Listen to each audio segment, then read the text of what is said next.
vais avoir la difficile tâche de prendre la parole après Didier, qui s'est pas mal débrouillé. Et c'est vrai que pour un meeting de rue, c'est une grande première, effectivement, pour le groupe La Sociale, de faire une réunion publique hors les murs. Et en particulier, ici ce soir, nous sommes dans un lieu quasi symbolique, effectivement, puisque nous sommes à la fois devant le siège de La Poste et le siège de France Télécom Orange, ancienne entreprise qui faisait, il n'y a pas si longtemps, partie du service public. Et ce soir, en fait, les camarades du groupe La Sociale de la Fédération anarchiste de Rennes ont demandé de vous parler de la souffrance au travail. C'est un thème dont on a beaucoup entendu parler ces dernières années, à travers les médias. On a beaucoup entendu parler de France Télécom, on n'en entend plus parler maintenant. On entend un petit peu parler à nouveau de La Poste.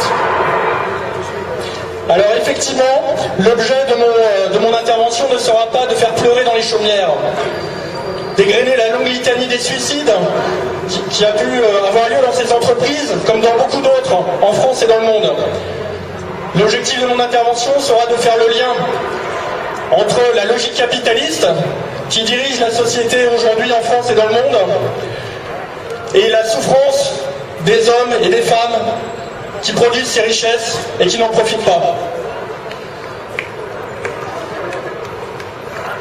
Effectivement, le 29 février 2012, un père de famille de 28 ans s'est jeté de ses propres bureaux, ici même, en pleine journée. La direction de La Poste avait prévu de le muter le lendemain même de son suicide. Alors, la souffrance au travail, on ne peut pas la résumer à des statistiques, et encore moins des comptes macabres de ses victimes. Pour autant, j'aimerais vous donner quelques informations chiffrées. Selon l'Organisation internationale du travail, dont on peut difficilement dire que c'est une organisation révolutionnaire, le travail est responsable de plus de 6000 morts par jour dans le monde, dont environ 300 à cause de l'amiante. L'OIT craint d'ailleurs que la crise économique n'empire la situation et constate que les femmes sont plus exposées, proportionnellement. Le travail est également, au-delà des décès, quotidiennement responsable de 700 000 accidents et de 444 000 nouveaux cas de maladie. En France, selon les chiffres tout à fait officiels de l'assurance maladie du ministère du Travail, ce sont 2 morts par jour dus à des accidents du travail, plus 8 morts par jour dus à l'amiante. Et plus de 2 millions de travailleurs exposés quotidiennement à des cocktails chimiques cancérogènes. Enfin, des millions d'hommes et de femmes constamment poussés aux limites de ce qu'un être humain peut supporter, moralement et physiquement, à l'instar des collègues de La Poste et de France Télécom.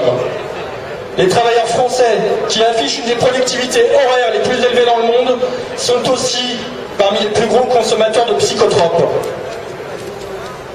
Alors je voudrais vous faire un rapide rappel historique de ce qu'étaient avant les 2 entreprises La Poste et France Télécom. En 1990, un ministre de gauche, Paul Quilles, divise l'administration publique des PTT en 2 entreprises. C'est le point de départ de la privatisation menée par tous les gouvernements successifs ces 20 dernières années. Au menu, pour France Télécom et La Poste, la casse du service public, la destruction massive des emplois, le désinvestissement dans l'outil de production et les réorganisations incessantes. Quelles en ont été les conséquences pour le personnel, pour les salariés de ces entreprises ? À France Télécom, le personnel a été pressuré, a subi des mutations, des changements de grade et de statut. Les mobilités forcées ont été monnaie courante. Le nombre de salariés a diminué alors que les objectifs augmentaient. Le résultat, on le connaît, 68 suicides depuis 2008. À La Poste, plus récemment, un rapport de l'inspection du travail vient de conclure à une faute caractérisée des dirigeants, dont la politique de réorganisation, là aussi, expose les salariés à des risques d'une particulière gravité. Une plainte pour harcèlement moral contre le président de La Poste vient d'ailleurs d'être déposée, et plusieurs suicides de collègues en lien avec le travail ont eu lieu depuis l'an dernier. Alors on le sait, les médias en ont parlé,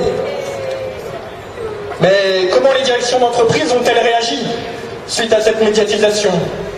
Eh bien, on peut dire qu'elles n'en ont pas tellement pris de la graine, puisque la logique de profit mène toujours la danse. En particulier, les directions se sont jouées des organisations syndicales qui papotent la plupart du temps tranquillement avec elles, tandis que les salariés, passifs la plupart du temps, malheureusement, continuent à souffrir, souvent en silence. À la Poste, la direction veut imposer unilatéralement un plan de 10 mesures unilatérales. Elle se dit prête à arrêter les réorganisations jusqu'à la fin des discussions. La discussion, c'est elle qui l'amène. Elle espère que cette discussion sera brève. Alors oui, on peut penser que sans la mobilisation du personnel à la Poste, la réponse qui sera donnée par sa direction sera l'identique de celle de France Télécom, à savoir des accords vides de contenu qu'elle se refuse même à appliquer aujourd'hui. On en a la preuve tous les jours en tant que militant syndicaliste dans l'entreprise. La seule mesure chiffrée concrète proposée par la Poste aujourd'hui, c'est 1000 recrutements supplémentaires sur une population de 200 000 salariés, alors que les syndicats estiment le minimum de recrutement à 21 000.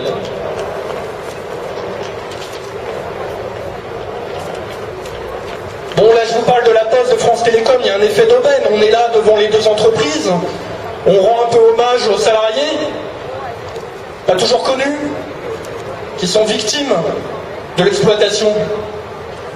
Mais est-ce qu'il y a une spécificité propre à ces entreprises qui n'existerait pas ailleurs? Bien sûr que non. D'abord, rappelons qu'il n'existe aucune statistique officielle sur les suicides dans le monde du travail. Alors bien sûr, à l'occasion, la presse a pu se faire l'écho de suicides dans différentes entreprises, parce que les syndicats pouvaient en parler, parce que les familles étaient particulièrement insistantes. On a entendu parler par exemple du technocentre Renault à Guyancourt, à la sécurité sociale, Pôle emploi, l'inspection du travail, à l'ONF. Mais évidemment, ce sont des millions d'inconnus qui ne font pas les titres des journaux. Et à l'étranger, le constat est identique. Regardons l'entreprise Apple, par exemple, première cotation boursière mondiale, qui réussit à détourner de l'argent en ne payant pas ses impôts. Eh bien oui, elle fait appel à des entreprises sous-traitantes en Chine comme Foxconn, où les salariés sont amenés à travailler jusqu'à 76 heures hebdomadaires. Eh bien dans cette entreprise, 20 salariés, 20 ouvriers se sont suicidés ces derniers temps. Avec les 100 milliards d'euros de profits réalisés par Apple, de cash qu'ils ont dans leur caisse, aujourd'hui les dirigeants ont fait une réunion parce qu'ils ne savent pas quoi faire de cet argent qu'ils ne versent pas à la solidarité nationale, qu'ils ne versent pas aux salariés. Mais au-delà des suicides, bien sûr, c'est l'augmentation des congés maladie, des accidents du travail et des maladies professionnelles qui composent le lot de l'exploitation quotidienne des travailleurs. Alors pourquoi je vous raconte tout ça? Pourquoi je vous parle de la souffrance au travail ce soir? Eh bien, parce qu'il y a un lien très clair avec ce que nous on a à dire aussi.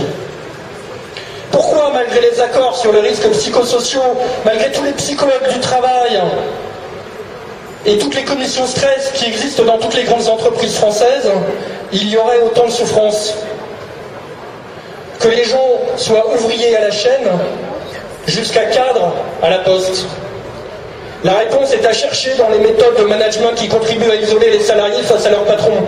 En l'absence de réponse collective des travailleurs face à l'exploitation subie, les actionnaires continuent à dicter leurs lois, celle du profit, et cette loi ne connaît pas la morale. Rappelons-nous tout de même que les réseaux publics, construits par les travailleurs depuis la fin de la Deuxième Guerre mondiale, le gaz, l'électricité, les postes et télécoms, les transports routiers, maritimes, ferroviaires, sont maintenant viables et rentables. À ce titre, ils représentent un investissement très juteux potentiel, une source de profit très importante et très intéressante pour les grands groupes capitalistes. Ainsi, France Télécom est l'entreprise la plus profitable du CAC 40. Ce sont 4 milliards d'euros de dividendes versés chaque année, depuis plusieurs années maintenant aux actionnaires. 4 milliards d'euros, ça fait 2 000 euros par mois et par salarié. Les salaires pourraient être doublés, on pourrait être 2 fois plus nombreux en tant que collègues. À la Poste, la politique de rentabilité financière immédiate, au détriment des services publics, de l'emploi, des conditions de travail et des salaires, rendre fort présentable la banque postale et le secteur entreprise, par exemple, pour de futurs investisseurs. C'est vrai que beaucoup de salariés cherchent de la reconnaissance à travers leur emploi. Malheureusement, nous sommes très peu nombreux à choisir notre métier, son contenu et ses modalités. Alors justement, ça aussi c'est une source de souffrance, car nous voyons bien que nous ne pouvons pas remplir cette représentation idéalisée du travail. Nous pouvons difficilement nous accomplir dans notre activité professionnelle aujourd'hui. Alors le suicide devient une réponse individuelle à une situation professionnelle vécue comme parfois insurmontable. Ce phénomène est symptomatique de la perte des solidarités collectives entre travailleurs. Mais espérer par cet acte désespéré s'adresser au cœur de son patron, qui n'est mandaté que par ses actionnaires et pour lequel nous ne votons jamais. Qui décide aujourd'hui dans la société? Pour qui votons-nous? On peut se poser ces questions-là aussi ce soir. À quel moment les membres du conseil d'administration ont-ils été élus par les salariés? Alors bien sûr, on ne peut rien attendre en parlant au cœur de son patron. Il semble bien que le meilleur antidépresseur des salariés, des travailleurs, ce soit leur lutte. Mais nous estimons, nous aussi, en tant que militants révolutionnaires à la Fédération anarchiste, que le travail peut être organisé autrement. Un travail dégagé des chaînes du salariat pour que nous puissions enfin tous travailler moins et mieux pour participer à l'élaboration collective du bien commun.